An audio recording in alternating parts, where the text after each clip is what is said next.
राधे राधे, जय श्री कृष्णा। आज आपको परिवर्तनी एकादशी व्रत कथा के बारे में बताएंगे।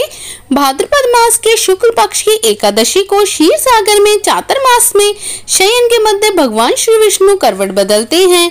निद्रा में मगन भगवान के करवट बदलने के कारण इसका शास्त्रीय नाम परिवर्तनी एकादशी है। आज के दिन भगवान के वामन स्वरूप की पूजा की जाती है। भगवान विष्णु के वामन अवतार की यह पूजा वाजपेय यज्ञ के समान फल देने वाली व समस्त पापों को नष्ट करने वाली है। भगवान के वामन स्वरूप की पूजा के कारण कुछ व्यक्ति इसे वामन एकादशी भी कहते हैं। तो आइए कथा को प्रारंभ करते हैं। एक समय की बात है, धर्मराज युधिष्ठिर ने श्री कृष्ण से कहा कि हे प्रभु, हे श्री कृष्ण, कृपया करके भाद्रपद मास के शुक्ल पक्ष की एकादशी का नाम, विधि विधान, महत्व विस्तार पूर्वक जानने की मेरी अति अभिलाषा है। कृपया करके इसके बारे में कुछ बतलाइए। श्री कृष्ण भगवान बोले, हे राजन, सब पापों को नष्ट करने वाली स्वर्ग प्रदायक उत्तम वामन एकादशी के महत्व के बारे में मैं तुमसे कहता हूँ। इसको ध्यान पूर्वक सुनो। इस एकादशी का व्रत करने से वाजपेय यज्ञ के समान फल प्राप्त होता है।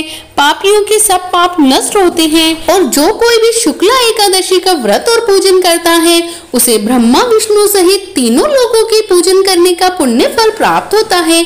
सभी को इस परिवर्तनी एकादशी का व्रत अवश्य ही करना चाहिए। भगवान श्री कृष्ण के ऐसे वचन सुनकर युधिष्ठिर बोले, हे भगवान, मुझे अति जिज्ञासा हो रही है कि संपूर्ण सृष्टि का संचालन करते हुए आप किस प्रकार सोते और करवट लेते हैं। किस प्रकार आपने राजा बलि को अपने वचनों से बांधा। वामन रूप में आपने क्या क्या लीलाएं की, कृपया करके विस्तार पूर्वक मुझसे कहिए। तब श्री कृष्ण ने कहा, हे राजन, आप सब पापों को नष्ट करने वाली इस कथा को ध्यान पूर्वक सुनिए। त्रेता युग में बाली नामक एक दैत्य मेरा परम भक्त और अत्यंत दानी सत्यवादी ब्राह्मणों का सेवक था। यज्ञों के प्रभाव से उसने इंद्रादि सब देवताओं को जीत लिया।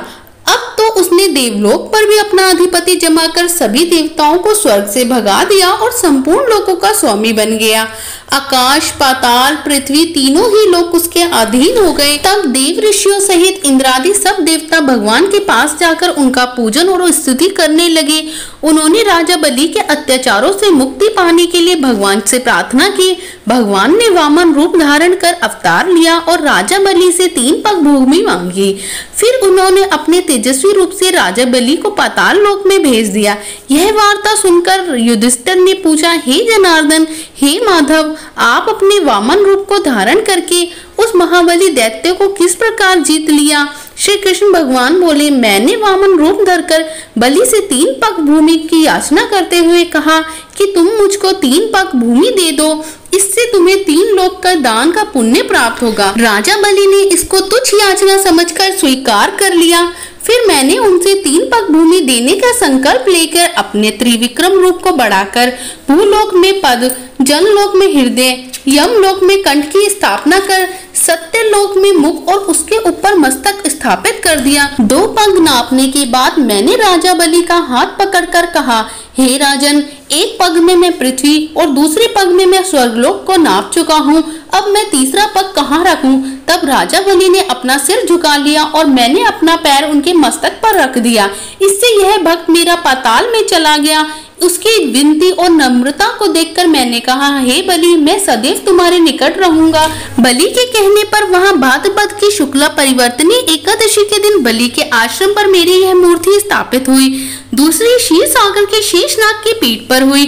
कथा को सुनने के पश्चात भगवान श्री कृष्ण ने कहा, हे युधिष्ठिर, इस एकादशी को भगवान शयन करते हुए करवट लेते हैं, इसीलिए त्रिलोकी के नाथ विष्णु भगवान का आज विशेष पूजन किया जाता है। इसके निमित्त तांबा, चांदी, चावल और दान दही का देने उचित है।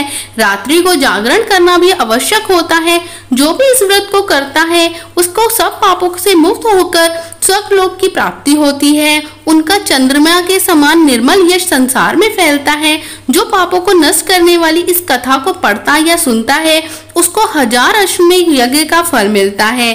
तो जानकारी अच्छी लगी हो तो चैनल को लाइक करें, सब्सक्राइब